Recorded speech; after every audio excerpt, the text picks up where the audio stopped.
श्री शिवाय नमस्तुभ्यम। हर हर महादेव। काल हर दुख हर दारिधर कष्ट हर हर हर महादेव। ओम गंग गणपतये नमः। आज दिनांक 10 दिसंबर 2023, दिन रविवार। आप सबों को वंदन करते हुए शिव महापुराण के प्रथम भाग का दर्शन कराते हुए आज हमारा यह कथा का प्रथम भाग का पुस्तक पूर्ण होने जा रहा है। आज मैं साथ ही द्वितीय भाग का भी यहाँ पर आप लोगों को दर्शन रखा हूँ। संभव हो तो देखूँगा, जैसा ईश्वर इच्छा होगी। लेकिन आज का अद्भुत दिन, अद्भुत कथा, अद्भुत विषय। मेरे भोलेनाथ ने मुझे प्रथम खंड पढ़ लेने का क्षमता दिया तो ही मैं पढ़ पाया, नहीं तो मेरे में ये सामर्थ्य नहीं है कि मैं पढ़कर आप लोगों को सुना सकूं। लेकिन आज चूँकि प्रथम भाग का पूर्ण दिन है, मैं आप सबों को वंदन करते हुए यहाँ के स्थान देवता, वास्तु देवता, ग्राम देवता, क्षेत्रपाल देवता, समस्त देवी देवताओं को वंदन करते हुए अपने कुल देवी केशरसती माता का आह्वान करते हुए उनको प्रणाम करता हूँ।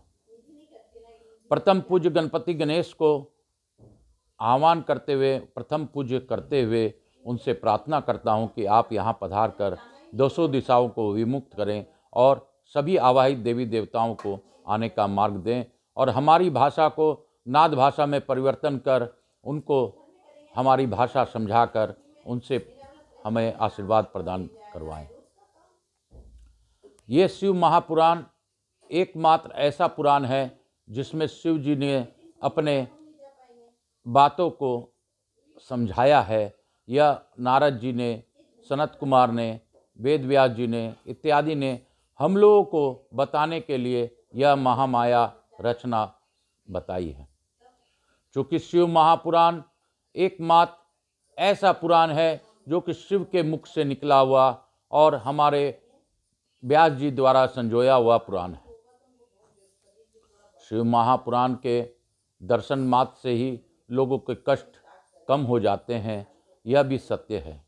शिव महापुराण के समीप में जाने से भी हम लोगों के कष्ट कम हो जाते हैं। इस जो हम लोग आज यहाँ पर विराजमान हैं, यह भी एक शिव महापुराण का वृक्ष है। इस वृक्ष के नीचे जो भी आकर इस कथा को श्रवण करते हैं, चाहे ऑनलाइन हो चाहे यहाँ पर बैठकर हो, उनके जन्मों जन्मों के पाप नष्ट हो जाते हैं। मेरे भोलेनाथ इतने अद्भुत हैं कि इनके बारे में किसी का भी क्षमता नहीं है कि वह बता सके। लेकिन बाकी सभी देवता कर्म फल अनुसार ही देते हैं।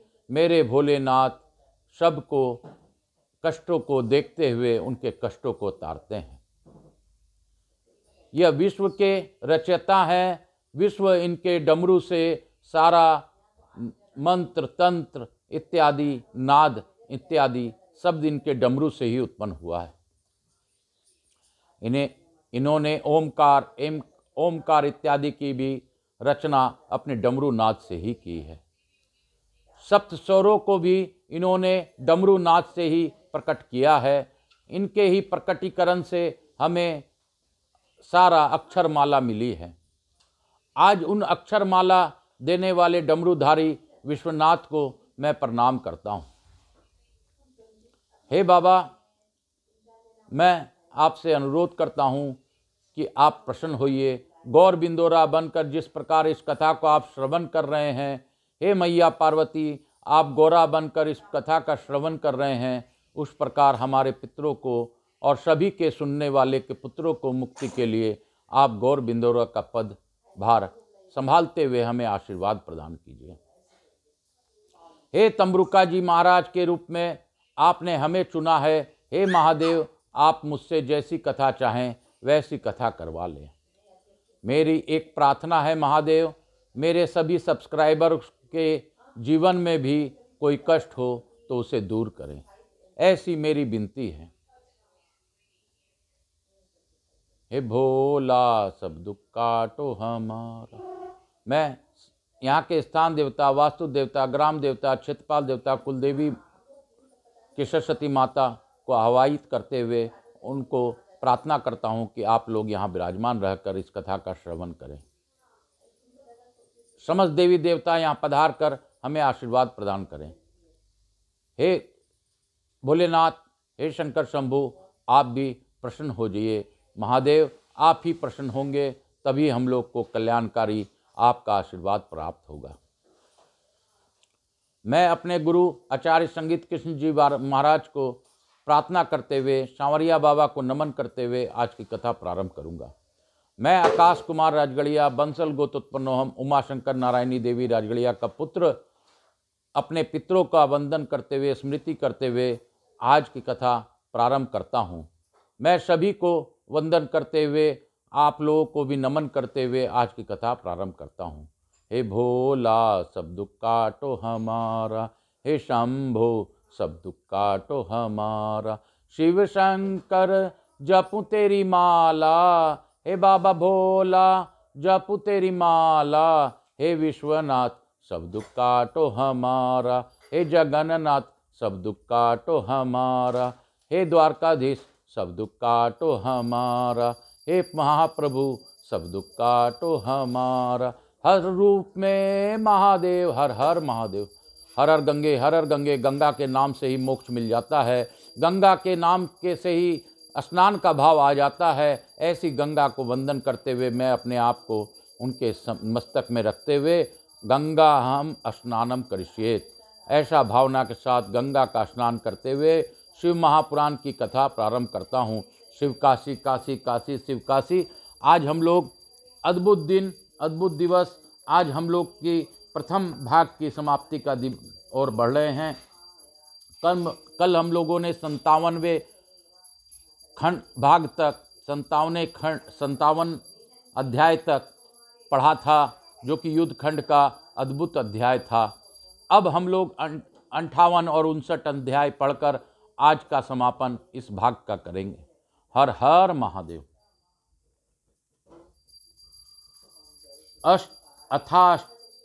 अथाष्टपचाशतमो अध्याय।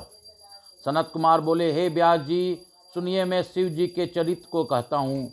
जिस प्रकार महादेव ने दुदुम्भिनिहार नामक दैत्य को मारा, समय पार कर विष्णुदेव के द्वारा दिति के पुत्र महाबली दैत्य हिरण्याक्ष के मारे जाने पर दिति बड़े दुखी को प्राप्त हुई।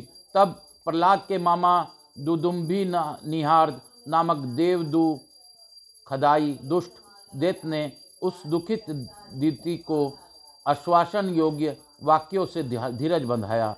इसके बाद वह मायावी दैत्यराज दिति को आश्वासन देकर देवताओं को किस प्रकार जीता जाए ऐसा उपाय सोचने लगा। दैत्यों ने, शत्रु देवताओं ने विष्णु के द्वारा कपटपूर्वक भाई सहित महान असुरवीर हिरण्याक्ष को मरवा दिया। देवताओं का बल क्या है, उनका आहार क्या है, उनका आधार क्या है और वे मेरे द्वारा किस प्रकार जीते जा सकते हैं, ऐसा उपाय वह सोचने लगा। इस प्रकार अनेक बार विचार कर निश्चित तत्व को जानकर उस दैत्य ने निष्कर्ष निकाला कि इस विषय में मेरे विचार से ब्राह्मण ही कारण हैं। तब देवताओं का शत्रु महादुष्ट दैत्य दुदुम्भिनिहार बारंबार ब्राह्मणों को मारने के लिए दौड़ा। देवता यज्ञ के भोगी हैं, यज्ञ वेदों में उत्पन्न है, वे वेद ब्राह्मणों के आधार पर हैं, अतः ब्राह्मण ही देवताओं के बल हैं। संपूर्ण वेद तथा इंद्रादि देवता ब्राह्मणों पर आधारित और ब्राह्मणों के बल वाले हैं। यह निश्चय है, इसमें कुछ विचार नहीं करना चाहिए। यदि ब्राह्मण नष्ट हो जाए तो वेद स्वयं नष्ट हो जाएगा, अतः इन वेदों के नष्ट हो जाने पर देवता स्वयं भी नष्ट हो जाएंगे। यज्ञों का नाश हो जाने पर देवता भोजन से रहित होकर निर्बल हो जाने से सगुमता से जीते जाएंगे, और इसके बाद देवताओं के पराजित हो जाने पर मैं ही तीनों लोकों को मान्य हो जाऊंगा। देवताओं की अक्षय संपत्तियां का हरण कर लूँगा और निष्कंटक राज्य में सुख भोगूंगा। इस प्रकार निश्चय कर वह दुबुद्धि खल फिर विचार करने लगा कि ब्रह्म तेज से युक्त वेदों का अध्ययन करने वाले और तप तथा बल से पूर्ण अधिक ब्राह्मण कहाँ है। बहुत से ब्राह्मणों का स्थान निश्चय ही काशीपुर है पुरी है। सर्वप्रथम उस नगरिकों को ही जीतकर फिर दूसरे तीर्थों में जाऊंगा। जिन जिन तीर्थों में तथा जिन जिन आश्रमों में जो ब्राह्मण हैं उन सब का भक्षण कर जाऊंगा। ऐसा अपने कुल के योग विचार कर वह दुराचारी तथा मायावी दुदुम्बी निहार्द काशी में आकर ब्राह्मणों को मारने लगा। समीधा तथा कुशाओं को लाने के लिए ब्राह्मण जिस वन में जाते थे वहीं पर वह दुष्ट आत्मा उन सभी का भक्षण कर लेता था। जिस प्रकार उसे कोई न जाने इस प्रकार वह वनों में वनेचर होकर तथा जलाशय में जल जंतु रूप होकर छिपा रहता था। इस प्रकार अदृश्य रूप वाला वह मायावी देवगणों से भी अगोचर होकर दिन में मुनियों के मध्य मुनि होकर ध्यान में तत्पर रहता था। पर्णशालाओं के प्रवेश तथा निर्गम को देखता हुआ वह देते रात्रि में व्याघ्र रूप में बहुत से ब्राह्मणों का भक्षण करता था। वह निशंक होकर ऐसा भक्षण करता था कि आस्तिक को भी नहीं छोड़ता था। इस प्रकार उस दुष्ट ने बहुत से ब्राह्मणों को मार डाला। एक समय शिवरात्रि में एक शिव भक्त अपने उटज में देवों के देव शिव की पूजा करके ध्यान में लीन हुआ। तब उस दैत्येंद्र दुदुम्बी निहार्द ने बल से दुर्पित होकर व्याघ्र का रूप धारण कर उस भक्षण करने की इच्छा की। तब ध्यान करते हुए शिव जी के अवलोकन में दृढ़ चित्त होकर अस्त्र मंत्रों का विन्यास करने वाले उस भक्त को भक्षण करने में वह समर्थ न हुआ। सर्वव्यापी शिव ने उसे आशय को जानकर उस दुष्ट रूप दैत्य का वध करने की इच्छा की। तब जब उसने व्याघ्र रूप से भक्त ब्राह्मणों को ग्रहण करना चाहा, तभी संसार की रक्षा रूप मणि 3 नेत्रों वाले तथा भक्तों के रक्षा करने में प्रवीण बुद्धि वाले शिव जी प्रकट हुए। भक्त से पूजित उस लिंग से प्रकट हुए शिव जी को देखकर वह दैत्य फिर उसी रूप में पर्वत के समान हो गया। जब उसने सर्वज्ञ शिव को अवज्ञा सहित आया हुआ देखा, तब वह व्याघ्र रूपी दुष्ट दैत्य उनकी ओर झपटा। इतने में ही उस पकड़कर भगवान ने अपने कांख में दबा लिया तथा भक्त वत्सल शिव जी ने ब्रश से भी अति कठोर मुष्टि से उसे व्याघ्र को सिर पर प्रहार किया। उस मुष्टि के आघात से तथा कांख के पीछे जाने से दुखी हुआ वह व्याघ्र अति नाद से आकाश और पृथ्वी को भरता हुआ मर गया। इसके रोदन के महान नाद से व्याकुलचित हुए तपस्वी लोग उसके शब्द का अनुसरण करते हुए रात्रि में वहां आए। वहां मृगेश्वर सिंह को काख में करने वाले शिव जी को देखकर वे सब नम्र हो जय जयकार करके उनकी स्तुति करने लगे। ब्राह्मण बोले, हे जगत गुरु, हे ईश्वर, कठिन उपद्रव से रक्षा कीजिए और दया करके इस स्थान में स्थित रहिए। हे महादेव, आप इसी स्वरूप में व्याद्रेश नाम से इस ज्येष्ठ नामक स्थान की रक्षा कीजिए। हे गौरीश, दुष्टों का नाश करके हम तीर्थवासियों की अनेक प्रकार के उपद्रवों से रक्षा कीजिए और भक्तों को अभय दान दीजिए। सनत कुमार बोले, इस प्रकार अपने उन भक्तों का वचन सुनकर भक्त वत्सल शिव जी ने तथास्तु कहकर भक्तों से पुनः कहा। महेश्वर बोले, जो मनुष्य श्रद्धा से मुझे इस रूप में यहाँ देखेगा उसके दुख को मैं अवश्य दूर करूँगा। मेरे इस चरित्र को सुनकर तथा मेरे इस लिंग का अपने हृदय में स्मरण करके युद्ध में प्रवेश करने वाला मनुष्य निसंदेह विजय को प्राप्त करेगा। इसी अवसर पर इंद्र आदि समस्त देवता उत्सव पूर्वक जय जयकार करते हुए वहां आए। देवताओं ने अंजलि बांधकर कंधा झुकाकर प्रेम से शिव जी को प्रणाम कर मधुर वाणी से भक्तवत्सल महादेव की स्तुति की। देवगण बोले, हे देवों के स्वामी, हे प्रभु, हे परंतु क्या दुख हरने वाले, आपने इस दुदुम्बी निहार्द के वध से हम सब देवगणों की रक्षा की है। हे भक्तवत्सल, हे देवेश, हे सर्वेश्वर, हे प्रभु, आपको सदा भक्तों की रक्षा करनी चाहिए, सदा दुष्टों का वध करना चाहिए। उन देवताओं का यह वचन सुनकर परमेश्वर ने ऐसा ही होगा यह कहकर प्रसन्न हो उस लिंग में प्रवेश किया। तब विस्मित हुए देवता अपने अपने धाम को चले गए तथा ब्राह्मण भी बड़े हर्ष के साथ यथेष्ट स्थान को चले गए। जो मनुष्य व्याघ्रेश्वर संबंधी इस चरित्र को सुनता है अथवा सुनाता है, पढ़ता है अथवा पढ़ाता है, वह संपूर्ण मनोवांछित कामनाओं को प्राप्त कर लेता है तथा सभी दुखों से रहित होता हुआ मोक्ष को प्राप्त होता करता है। वह अनुपम शिवलीला के अमृताक्षर वाला इतिहास, स्वर्गदायक कृति को बढ़ाने वाला, पुत्र पौत्र को बढ़ाने वाला, अतिशय भक्ति को देने वाला, धन्य शिव जी के प्रीति को देने वाला, कल्याणकारी मनोहर परम ज्ञान को देने वाला और अनेक प्रकार के विकारों को दूर करने वाला है। इस प्रकार से शिव महापुराण अंतर्गत दूतरूप संहिता के पंचम युद्ध खंड में दुदंबी निहार दैत्य वध वर्णन नामक 58वां अध्याय पूर्ण हुआ। बोलो शंकर भगवान की जय, बोलो मेरे विष्णु भगवान की जय, बोलो मेरे महादेव की जय, बोलो बोलो व्यागेश्वर भगवान की जय, बोलो बोलो सब भोलेनाथ की जय, बोलो बोलो मेरे भोलेनाथ की जय, बोलो मेरे विश्वनाथ की जय। काशी काशी शुंभ, काशी काशी शिव काशी, काशी काशी शिव काशी, शिव काशी काशी काशी शिव काशी, मोक्ष नगरी काशी की जय। अथे कोनोष्टि अष्टितमो अध्याय, यानी 59वां अध्याय में हम लोग प्रवेश करेंगे। यह इस भाग का आखिरी अध्याय है। भावपूर्वक सुनिए। भोलेनाथ सभी पर कल्याण करेंगे। मुझे पूर्ण विश्वास है भोलेनाथ की इच्छा से यह कथा आप लोगों को मिल रही है। आप लोग इतने अद्भुत कथा में प्रवेश कर रहे हैं। आप लोग अपने कई जन्मों का पाप को नष्ट कर रहे हैं।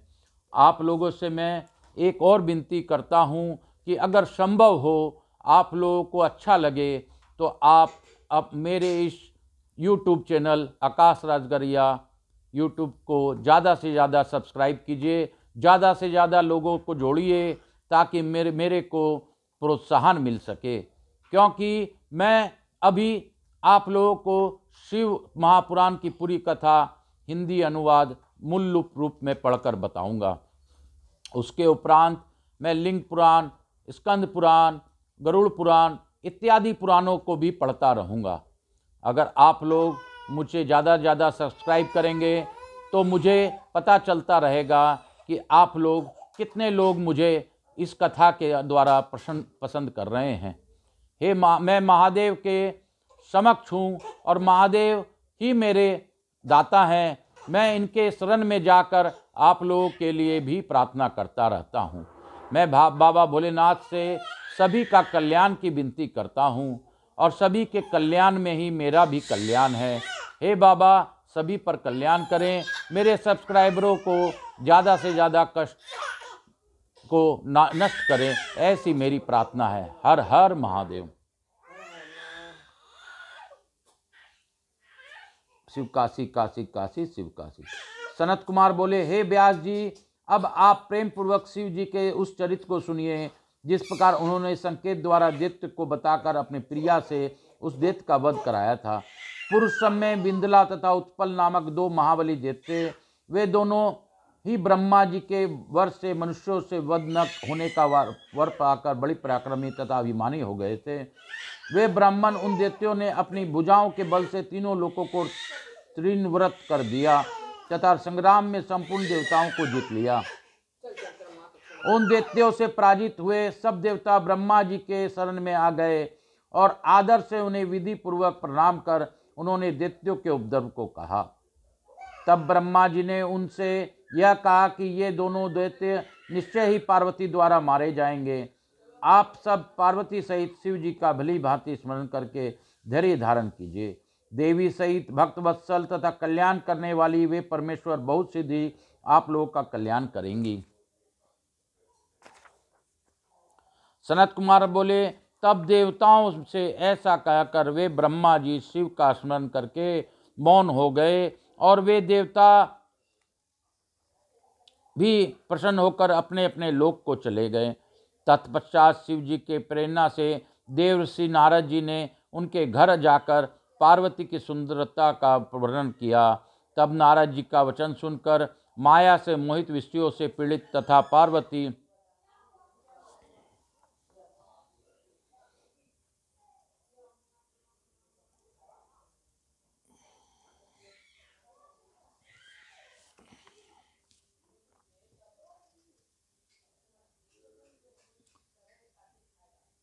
शिव जी के प्रेरणा से देवर्षि नारद जी ने उनके घर जाकर पार्वती की सुंदरता का वर्णन किया। तब नारद जी का वचन सुनकर उन माया से मोहित, विषय से पीड़ित तथा पार्वती के हरण करने की इच्छा वाले उन दोनों दैत्यों ने मन में विचार किया कि प्रारब्ध के उदय होने के कारण हम दोनों को ही वह पार्वती कब और कहाँ मिलेगी। किसी समय शिव जी अपने लीला से विहार कर रहे थे। उसी समय पार्वती भी कौतुक से अपनी सखियों के साथ प्रीतिपूर्वक शिव जी के समीप कंदुक क्रीड़ा करने लगी।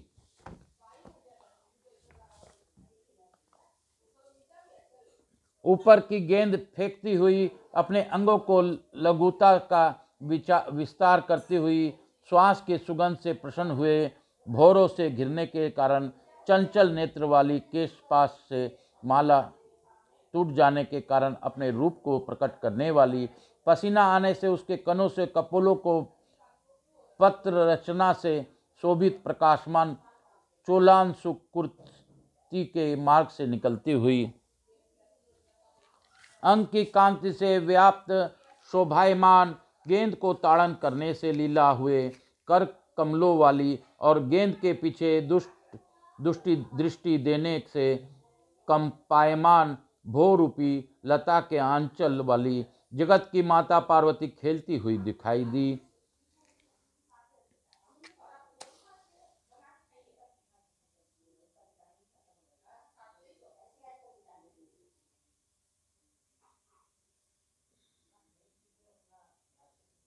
नमः शिवाय, ओम नमः शिवाय, हर हर भोले नमः शिवाय।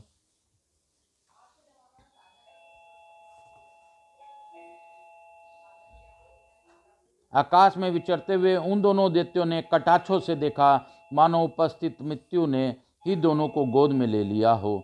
ब्रह्मा जी के वरदान से गर्वित विद्दल और उत्पल नामक दोनों दैत्य अपनी भुजाओं के बल से तीनों लोकों को तृण के समान समझते थे। कामदेव के बाणों से पीड़ित हुए दोनों दैत्य उन देवी पार्वती के हरण की इच्छा से शीघ्र ही सांबरी माया करके आकाश से उतरे। अति दुराचारी तथा अति चंचल मन वाले वे दोनों दैत्य माया से गणों का रूप धारण कर पार्वती के समीप आए।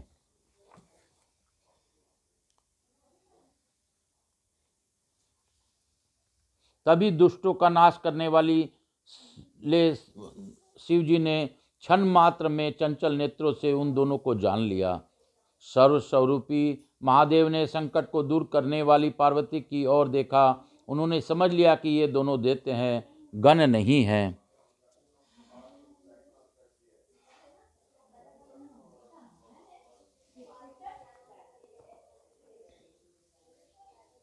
उस समय पार्वती जी महाकौतुकी तथा कल्याणकारी परमेश्वर अपने पति शिव के नेत्र संकेत को समझ गई।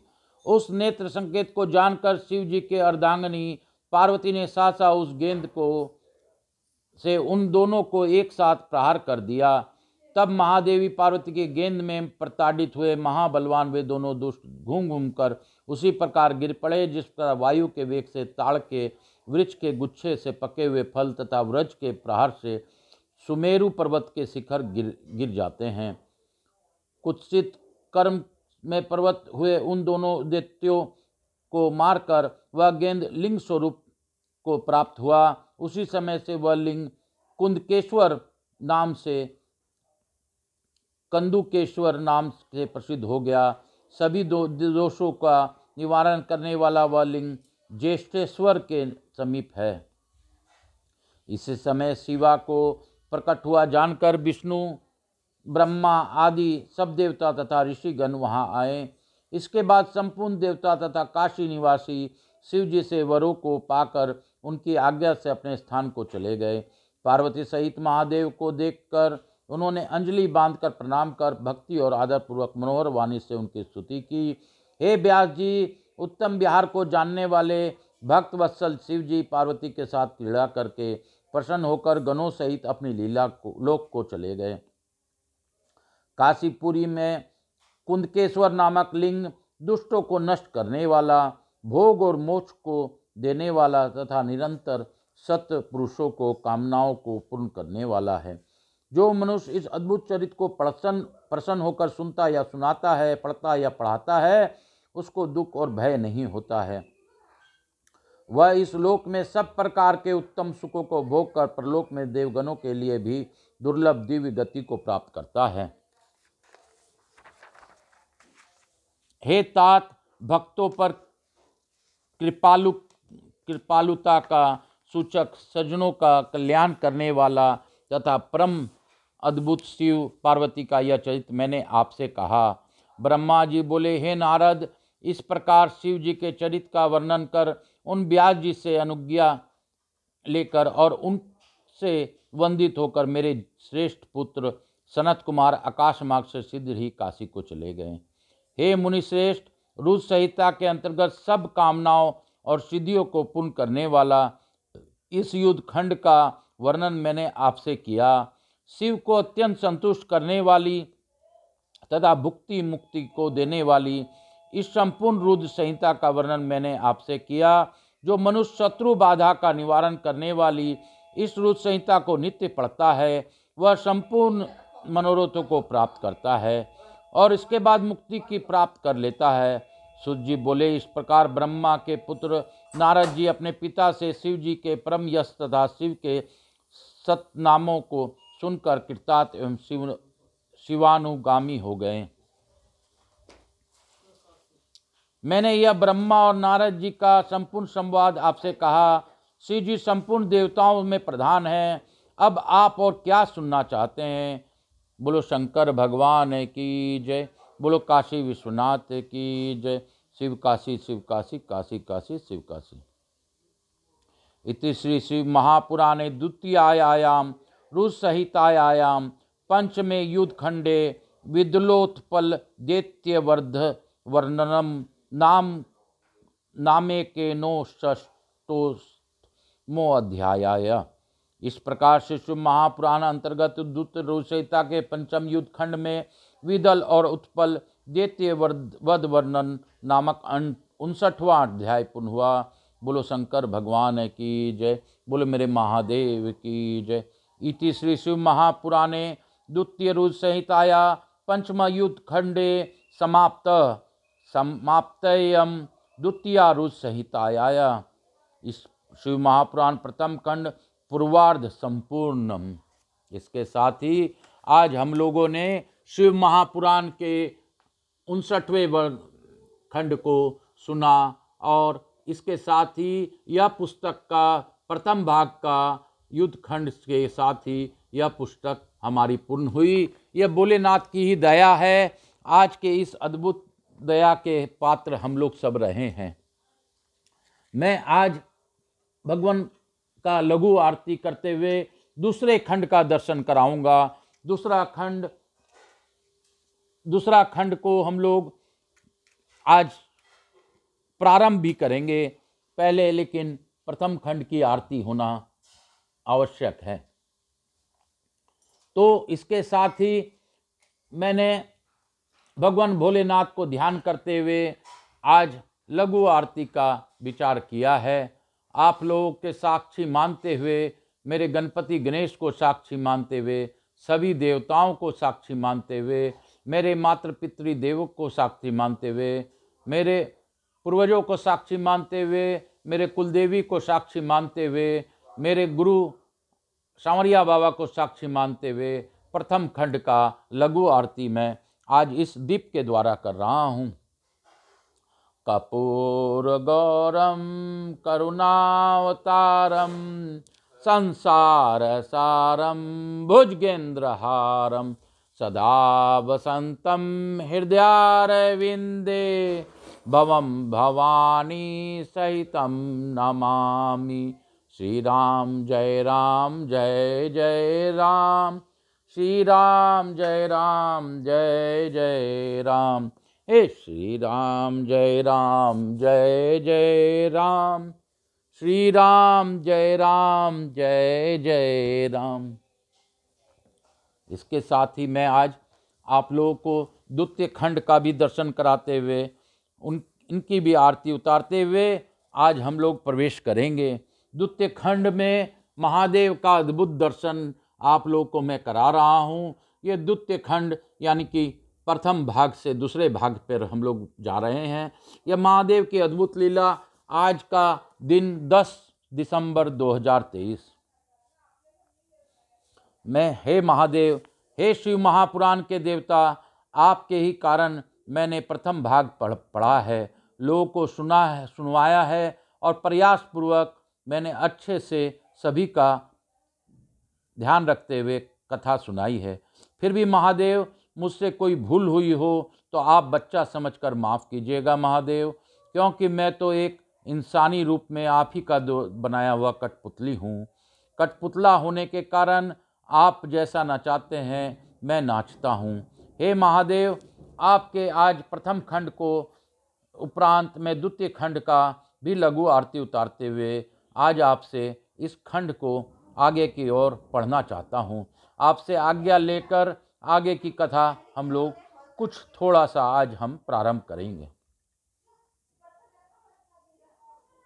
कर्पूरगौरम करुणावतारम संसारसारं भुजगेन्द्रहारं सदा वसन्तं हृदयारविन्दे भवं भवानी सहितं नमामि। श्री राम जय जय राम, हे श्री राम जय जय राम, श्री राम जय जय राम, हे श्री राम जय जय राम, श्री राम जय जय राम, हे श्री राम जय जय राम, श्री राम जय राम।